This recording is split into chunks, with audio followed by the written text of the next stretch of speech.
Ali, Que foi? tira esses fones aí. Foi mal. O que foi que tu disse? Olha aquele velho ali com cara de gringo, falando com a prima da Letícia. Tu conhece ele? Eu não. Será que tá acontecendo alguma coisa, hein? Bora lá.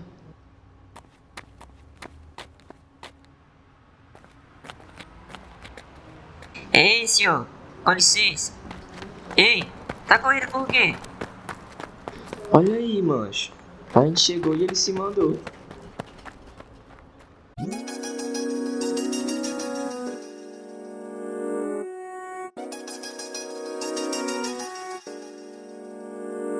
Começa agora o podcast Vozes, com a radionovela Alto da Paz. Tema de hoje, abuso sexual.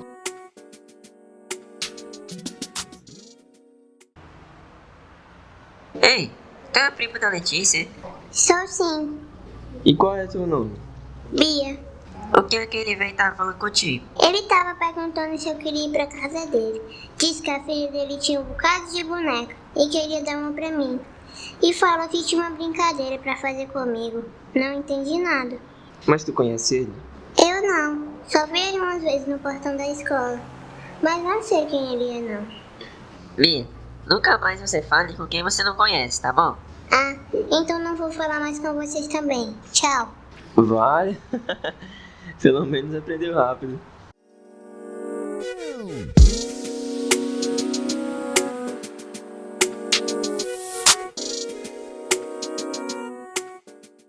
E você, já presenciou ou soube de algum caso parecido com esse? Para debater sobre o tema abuso sexual, convidamos Márcia Monte, assistente social e ponto focal de salvaguarda nacional da visão mundial. Muito obrigado por sua participação em nosso podcast. A primeira pergunta é: o que é abuso sexual? Olha, quando a gente fala de abuso sexual, existem várias definições, né? Tem definições de vários autores, né? Então, dos autores mais, né, conceituados tem a Christiane Sanderson, que é uma autora bem conceituada, que ela vai dizer que abuso sexual é abuso praticado pela pessoa que deveria proteger, pelo aquele responsável que deveria fazer a proteção da criança. Ou seja, aquele mais próximo, que está dentro da casa. É o tio, é a tia, é a mãe, é o pai. É aquele, não necessariamente a família, mas aquele que é o responsável pela criança. É aquele que tem o dever de proteger, de cuidar, é o cuidador. E ao invés de ter essa função de proteção, ele comete o abuso sexual, né, contra a criança ou adolescente que está sob sua guarda. O abuso sexual, ele nem sempre envolve força, porque como ele é praticado por uma pessoa que tem o dever de proteger, às vezes ele é confundido com carinho. Então a criança, como ela vive, uma criança pequena de 4 anos, de 2 anos, de meses, ela pode sofrer abuso. Então ela não tem como identificar que aquilo é um abuso sexual. Então às vezes ela acha que é um carinho. Então como ela só pode identificar um abuso sexual quando ela é orientada. Então daí a importância de ter orientação, educação sexual desde cedo.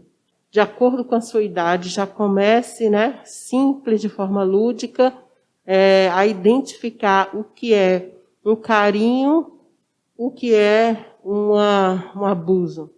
No contexto de Fortaleza, existem muitos casos. Existe um grupo social mais atingido com esse tipo de violência? Sim. O Nordeste brasileiro, ele é muito pautado pela história de uma cultura adultocêntrica e uma cultura machista. Então, essa cultura adultocêntrica e essa cultura machista, ela faz com que seja pautada. O adulto, ele é dono da criança, né, e o homem, ele é dono da mulher. Então, como o adulto é dono da criança, ele faz com a criança o que ele quiser, porque é um objeto. E como é o homem que é dono, então ele é o dono, então ele faz o que ele quiser, o desejo dele. E ainda tem aquela história, não, o homem é um animal e é normal ele ter desejo. Então ele faz o que ele quiser. Então, as crianças, elas são, sim, muito vulneráveis. E as meninas são mais vulneráveis ainda. As crianças, todas elas sofrem, independente de classe social, independente de que são ricas, são pobres. Mas as mais vulneráveis, segundo pesquisa do Disque 100, de 2019, são as meninas negras, as pardas e as moradoras da periferia.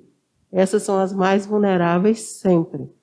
Então, essas meninas, desde a escravidão até hoje, elas são as mais vulneráveis.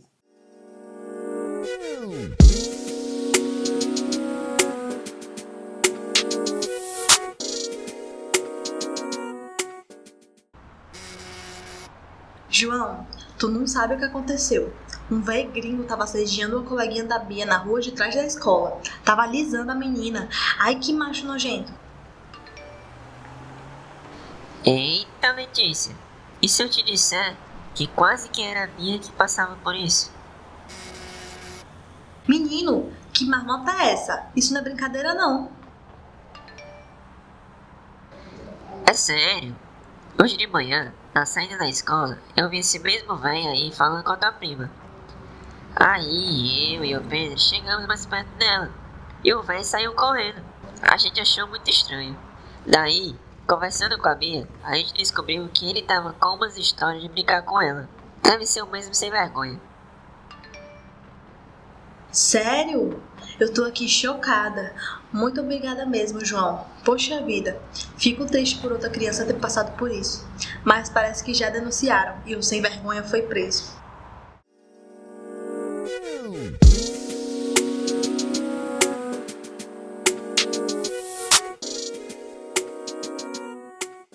Márcia, o que devemos fazer se a gente flagrar uma situação de abuso sexual? Disque 100 é o mais fácil. Né?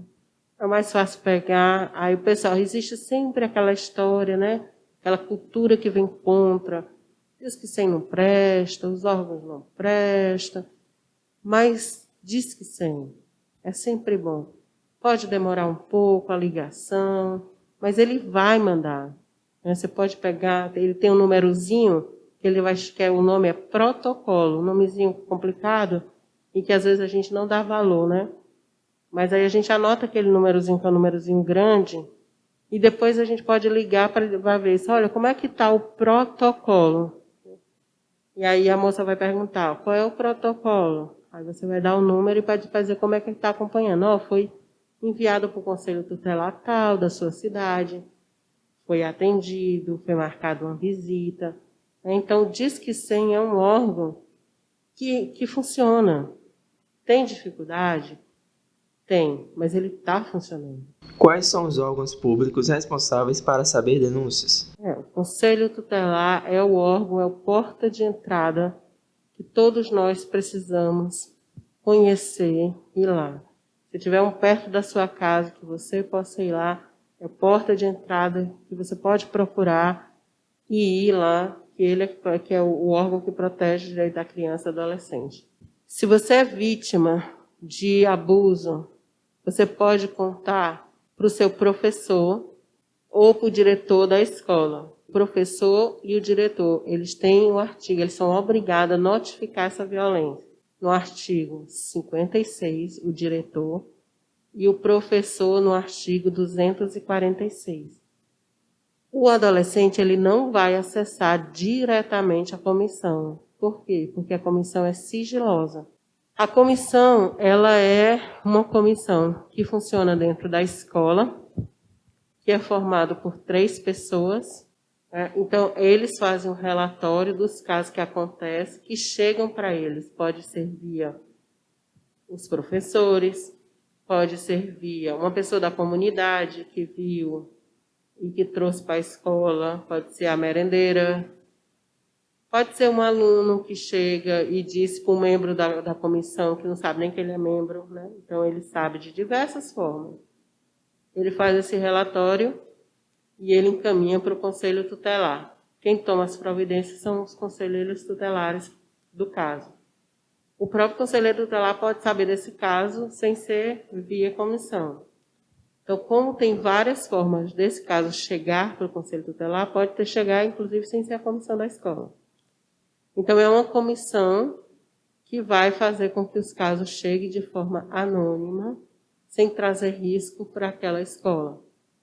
Márcia, muito obrigado por sua participação. E você, gostou desse episódio? Não se preocupe, em breve lançaremos o próximo episódio.